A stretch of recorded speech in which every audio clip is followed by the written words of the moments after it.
I always prided myself on being a hard worker.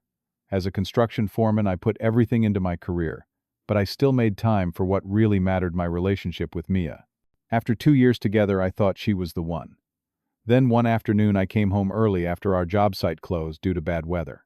As I approached our apartment, I heard Mia's voice through the open window, bragging to her friends about her 6-month affair with her coworker. I stood frozen, listening to every painful detail. Instead of causing a scene, I silently placed my key on the table and walked away. Before I share how I rebuilt my life after this betrayal, let me know where you are watching from and hit subscribe if you have ever had to walk away from someone who did not value you. I met Mia at my buddy Ryan's housewarming party 2.5 years ago. Ryan had just bought his first house, and it seemed like everyone from our old high school was there celebrating. I had spent the previous 8 years working my way up from general laborer to foreman at Westlake Construction. The job was demanding with early mornings and physically exhausting days, but I loved the satisfaction of creating something tangible. Mia stood out immediately. She was laughing with a group of people, her dark hair falling over her shoulders, gesturing animatedly as she told some story that had everyone captivated. Ryan introduced us, mentioning that Mia worked in marketing at a local tech company. We clicked instantly, finding common ground in our love of hiking and old movies. By the end of the night, we had exchanged numbers and made plans to see a classic film festival that weekend. Our early relationship was everything I had ever hoped for. We spent weekends exploring hiking trails in the mountains just outside the city. We had deep conversations about our childhoods, our dreams, and what we wanted from life. Meeting her parents at their lakeside cabin felt natural, and she fit right in with my boisterous family during Sunday dinners. Within months, I knew this was different from any relationship I had experienced before. After dating for a year, we decided to move in together. I gave up my bachelor apartment and we found a 2-bedroom place with a small balcony where Mia could grow her collection of houseplants. Combining our lives felt seamless at first. We established routines, divided household responsibilities, and spent evenings planning future adventures. We talked about marriage as an eventuality, not a question. Despite my demanding work schedule, I made our relationship a priority. I would wake up early to make coffee for both of us before heading to job sites. When I had to work weekends, I would arrange special date nights during the week to compensate for the lost time. I surprised her with small gifts, remembered important dates, and tried to support her career ambitions. I thought we were building something solid. About 6 months before everything fell apart, subtle changes began to appear in our relationship. Mia made a new group of friends from her office that she spent increasingly more time with. Her social media usage skyrocketed, and she seemed constantly distracted by notifications. Small criticisms about my appearance or mannerisms crept into our conversations, things she had never mentioned before. Then came Aiden. He was a new creative director at Mia's company, and suddenly his name appeared in nearly every story she told about work. At first I thought nothing of it. Mia described him as brilliant and innovative, someone changing the culture of their workplace. When I expressed mild discomfort at how frequently she mentioned him, she laughed it off, saying I was being insecure. Trusting her, I pushed my concerns aside. Looking back, the warning signs were glaring. Mia began changing her phone password regularly. She would place her phone face down whenever I entered the room.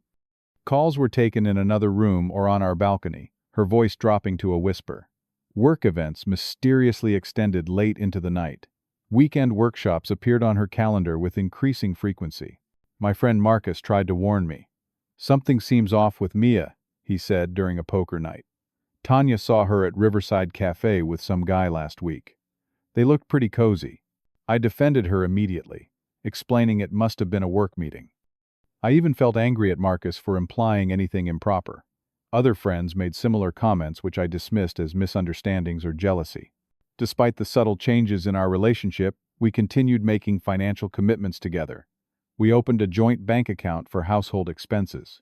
We split payments on a new car that was primarily for her use, as my work truck served my needs. We even started putting money aside monthly for a down payment on a house, reviewing listings in our favorite neighborhoods on Sunday mornings.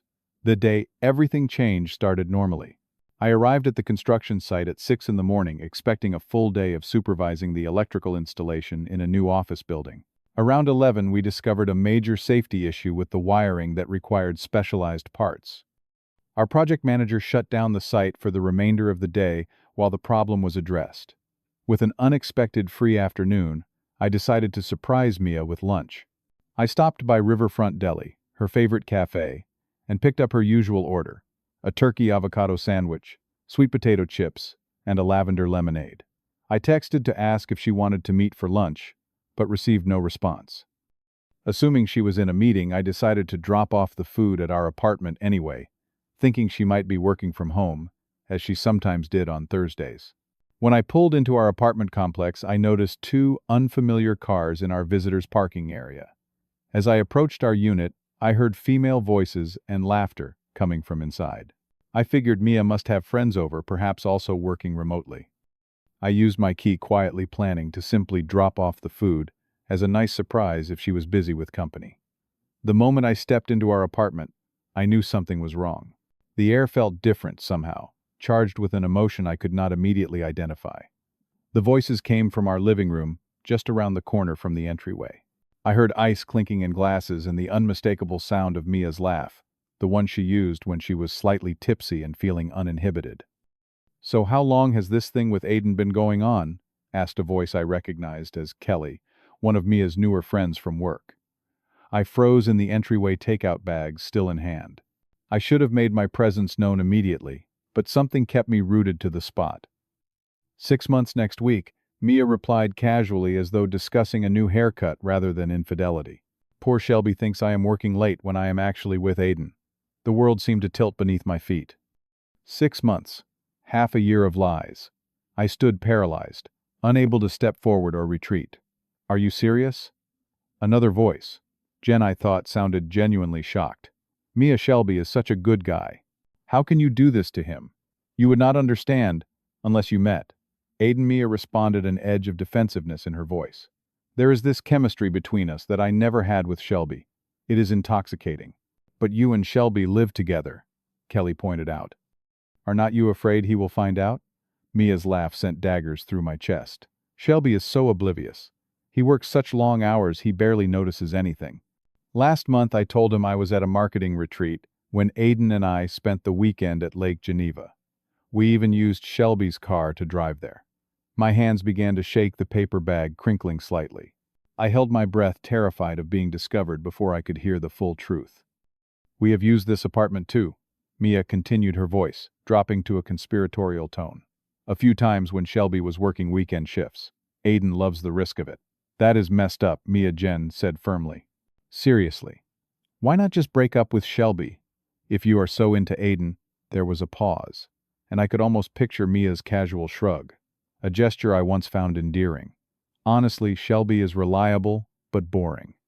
He is predictable, always doing the right thing, always planning for the future.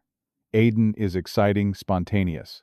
He makes me feel alive," she sighed. "But Shelby pays most of the bills. He handles the rent, utilities, car payments. I have been saving money, building up a cushion." "So you are just using him?" Kelly asked, though she sounded more impressed than judgmental. "I prefer to think of it as a transition plan," Mia replied smoothly. "I will leave once I have saved enough money. Probably another 2 months. Aiden and I have been looking at apartments closer to downtown." "Does Aiden know about this arrangement?" Jen asked. "Of course. He thinks it is smart. Why struggle financially when Shelby is so willing to support me? Besides, it is partly Shelby's fault anyway. He is so wrapped up in his construction job, always tired, always talking about building things. Aiden and I connect on a different level. We are both creative souls." My vision tunneled, blood rushing in my ears, so loudly I worried they might hear it. Every memory of our relationship was being rewritten in real time. The late nights I had spent supporting her career goals, the weekends I worked to save for our future home, the financial sacrifices I made to help her pursue her dreams, all of it exploited while I remained blind to her betrayal. For a brief moment, I considered storming into the living room, confronting all of them with the truth I had just discovered. I imagined the shocked expressions, Mia's stammered excuses, her friend's embarrassment. But as quickly as the impulse arose, it faded. What would a confrontation accomplish? More lies. Tearful apologies that meant nothing. Promises that would be broken again. In that moment, I realized that walking away silently would speak volumes more than any shouting match ever could. With trembling hands, I carefully placed the food containers on the small entryway table. I removed my house key from my keyring, the metal warm from being in my pocket. I placed it beside the food, a small but unmistakable message. I took one last look around the apartment that had been our home. The photographs of us smiling from various hiking trips. The coffee mug she had bought me last Christmas. The throw blanket we shared during movie nights. All of it suddenly felt like props in a play where I had been the only one who did not know the script. With a quiet exhale, I turned and walked out gently, pulling the door closed behind me. No slam, no dramatic exit, just silence. The most dignified response I could muster in the face of such complete betrayal. For 30 minutes I sat in my truck in the parking lot, hands gripping the steering wheel so tightly my knuckles turned white. My mind raced with questions. How had I missed the signs? Were there moments I had chosen to ignore? Was anything about our relationship real? When I finally trusted myself to drive, I called Marcus. Our friendship had stretched back to elementary school, and he was the only person I wanted to talk to in that moment. "Can I crash at your place for a few days?" I asked when he answered my voice, sounding strange even to my own ears. "Of course, man. What happened?" His concern was immediate. "I will explain when I get there. Just need a place to clear my head." By the time I arrived at Marcus's apartment, my phone had begun lighting up with notifications. Mia had discovered the food and key. Her messages evolved rapidly. "Where are you? Why is your key here? Call me back right now. Are you seriously ghosting me? This is so immature, Shelby. Whatever you think you heard, it was just girl talk. We were joking around. You are taking things out of context. You are overreacting. Call me. Fine. Be that way. This is your fault anyway for eavesdropping." I silenced my phone and handed it to Marcus after explaining what had happened. "I cannot look at these right now. Just tell me if there is anything I actually need to deal with." That night, lying on Marcus's couch, I made a decision. I would not engage in drama, but I would disentangle my life from Mia's completely and permanently. The next morning, I requested a week off work, something I had never done in 8 years except for a case of pneumonia 2 winters ago. My boss, understanding the situation required only minimal details, approved it immediately. "Take what you need, Shelby. The job will be here when you get back." That week became an exercise in methodical separation. I created a detailed inventory of everything I owned in the apartment, including furniture, electronics, and personal items. Marcus and his brother Jake accompanied me to the apartment during hours I knew Mia would be at work. We photographed everything before touching it, creating documentation in case disputes arose later. During this process, I discovered additional betrayals. Our shared cloud account contained photos she had inadvertently backed up, screenshots of conversations with Aiden planning their rendezvous, including some during events I had specifically rearranged my work schedule to attend. The financial betrayal cut just as deeply. Nearly $3,000 had been transferred out of our joint account in small increments over the past 4 months. Credit card statements showed restaurant charges in neighborhoods. Mia had never mentioned visiting hotel bookings on weekends. She was supposedly at girls' retreats and gifts purchased for someone named A, using our shared finances. By day 3, I had secured a modest 1-bedroom apartment across town, paying a premium for immediate availability. I transferred utilities into my name, only changed passwords on all my accounts, and removed Mia's access to my streaming services, cloud storage, and credit card. Throughout this process, Mia escalated her attempts to contact me. She showed up at my work site, forcing my coworkers to tell her I was not available. She contacted my parents, spinning a story about a misunderstanding and asking for their help reconciling us. She even convinced mutual friends to reach out on her behalf, claiming I was being unreasonable by refusing to discuss what had happened. My single act of response was calculated and final. I compiled evidence of her affair and financial misconduct, then sent it to the 5 mutual friends who had been most persistent in trying to mediate. The message attached was simple. "This is why I am not interested in a conversation or reconciliation. Please respect my decision." Within hours, the tone of messages from our social circle changed dramatically. Many offered support and apologized for pressuring me. A few, mostly Mia's newer friends, maintained I was overreacting to what was just a mistake. These connections I simply let fade without further comment. Meeting with a financial advisor helped me protect my credit and remaining assets. We closed the joint account after documenting the unauthorized withdrawals. though I chose not to pursue legal action for the stolen funds. The money, while significant, seemed a small price to pay for a clean break. Mia's final attempt at contact came during Sunday dinner at my parents' house 10 days after I had walked out. She appeared unannounced, teary-eyed, and clutching a gift bag. My father answered the door, and seeing my expression stepped aside to let me handle the situation. I stepped onto the porch, closing the door behind me for privacy. Mia launched immediately into a rehearsed speech about mistakes, forgiveness, and second chances. I waited until she finished, then spoke the only words I would ever say to her again. There is nothing to discuss. Please respect that it is over. When she tried to continue, I simply turned and went back inside, closing the door gently but firmly. Through the window, I watched her stand there for several minutes before finally returning to her car and driving away. 6 months passed. My new apartment gradually began feeling like home, sparsely furnished but peaceful.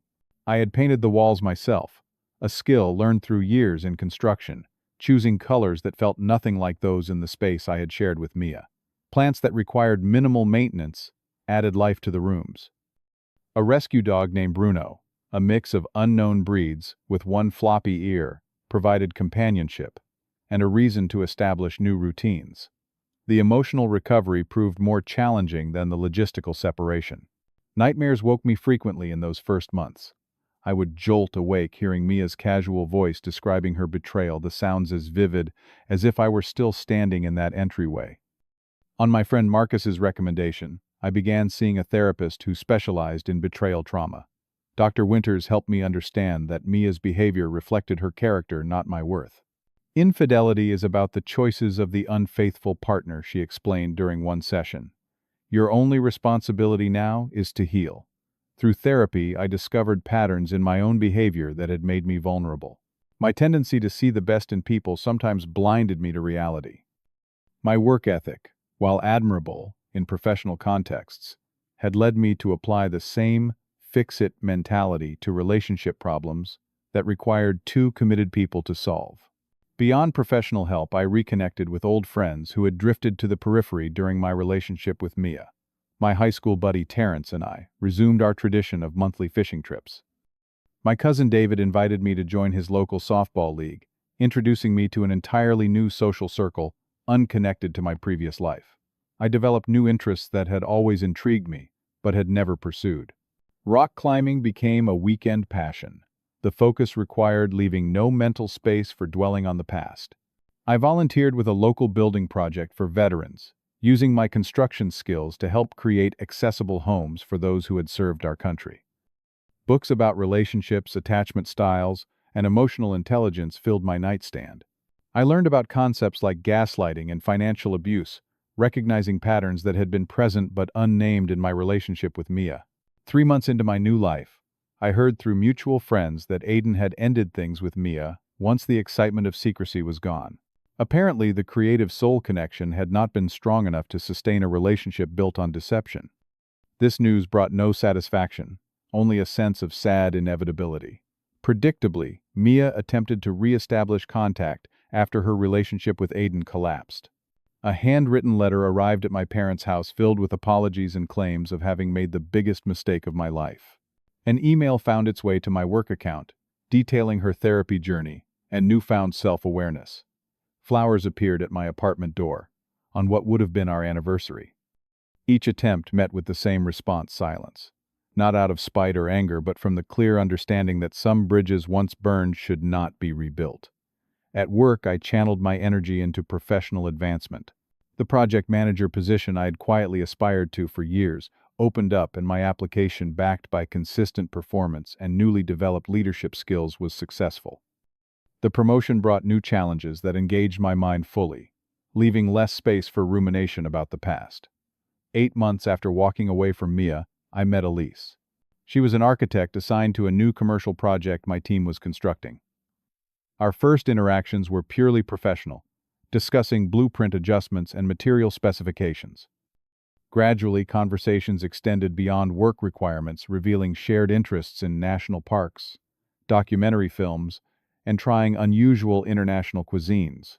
Unlike my swift connection with Mia, this relationship developed slowly.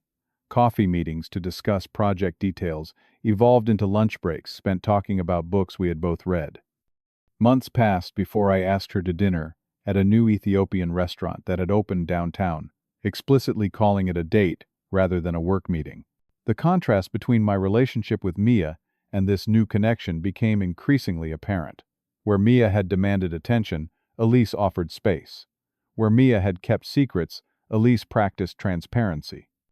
Where Mia had viewed my job with thinly veiled disdain, Elise expressed genuine interest in my work and the satisfaction it brought me. Most importantly, I approached this relationship differently. I communicated boundaries clearly. I paid attention to actions rather than just words. I trusted my instincts when something felt wrong rather than dismissing my concerns. 1 year after the day I walked silently out of my old life, I attended a housewarming party for Marcus and his fiancée. They had purchased their first home, and the celebration brought together friends from various chapters of our lives. Unexpectedly, Mia was there, invited by a mutual friend who had not realized the potential awkwardness. Our eyes met across the room, and for a moment I braced for the familiar pain. Instead, I felt something unexpected: gratitude. The betrayal that had seemed world-ending a year ago had ultimately freed me from a relationship built on lies. I nodded politely in her direction before returning to my conversation with Elise, who had accompanied me to the party. Later, as Elise and I drove home, she asked about the brief exchange. I explained the history simply, without bitterness or drama. Her response was characteristic of the emotional intelligence that had drawn me to her. "That must have been incredibly painful. I'm glad you found your way through it." The experience taught me lessons I might have otherwise taken decades to learn, if ever. I discovered my own resilience, finding strength I never knew I possessed. I learned to value self-respect above comfort or convenience. I recognized that walking away silently had been far more powerful than any confrontation could have been. Most importantly, I understood that authentic connections cannot be built on convenience or comfort alone. They require mutual respect, honesty, and the courage to be vulnerable with someone worthy of that trust. Looking back now, the silent exit that once felt like defeat has become the moment I reclaimed my life. By refusing to engage in drama or revenge, I maintained dignity in the face of betrayal. By methodically rebuilding, I created a life more authentic than the one I had lost. Have you ever had to silently walk away from betrayal to preserve your dignity? Share your experience in the comments below. If this story resonated with you, please hit the like button and subscribe to hear more journeys of resilience. Consider sharing this video with someone who might be struggling to find the strength to walk away from a situation that is diminishing them. Thank you for listening to my story of healing. And remember, you deserve someone who chooses you every day, not just when it is convenient. Sometimes the strongest statement you can make is simply walking away.